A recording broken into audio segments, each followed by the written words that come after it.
অন্তর্বর্তীকালীন সরকারকে কলঙ্কিত করার জন্য তারা এইসব করতেছে, যাতে সাংবাদিকরা এই সরকারের বিপক্ষে চলে যায়। এই স্টেজ মিডিয়া সেন্টারে হামলা চালানো এটা একটা পূর্ব পরিকল্পিত ঘটনা।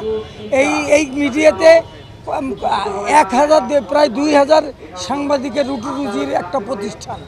এই প্রতিষ্ঠানটাকে ধ্বংস করে দেওয়া একটা বাংলাদেশে গণমাধ্যমের টুট হিসেবে ধরার একটা চক্রান্ত। এই চক্রান্তের সঙ্গে যারা জড়িত ছিল এবং তাদেরকে এখনও যেন গ্রেপ্তার করা হয়নি।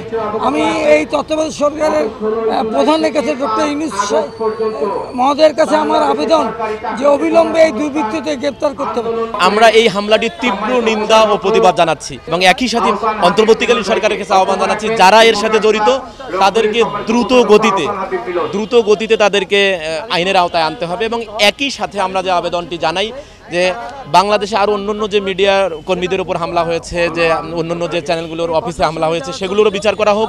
একই সাথে সাগর রুনি হত্যাকাণ্ড সহ এই যে ছাত্র গণতন্ত্রের অভ্যুত্থানে যে 4 জন সাংবাদিক নিহত হয়েছে সেই ঘটনারও আমরা একই সাথে বিচার দাবি করছি। এখানে কিছু সংখ্যক দুষ্কৃতিকারী বলি আর যাই কিছু বলি, তারা এই অন্তর্বর্তীকালীন সরকারকে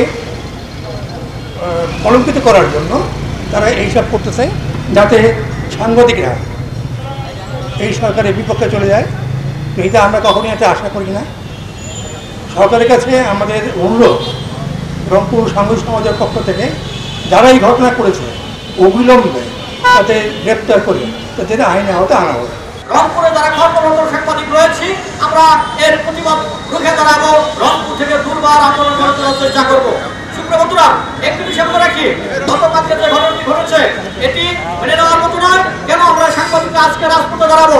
আমরা সরকার প্রধানের কাছে যারা এখানে গোয়েন্দা সংস্থা রয়েছে, বিভিন্ন সংস্থা রয়েছে, তাদের মাধ্যমে এই তথ্য দিতে চাই যে হামলা করে কোনো গণমাধ্যম বন্ধ করা যাবে না, কোনো গণমাধ্যমের কণ্ঠরোধ করা যাবে না, হামলা করে কোনো সাংবাদিকের কলম রুদ্ধ করা যাবে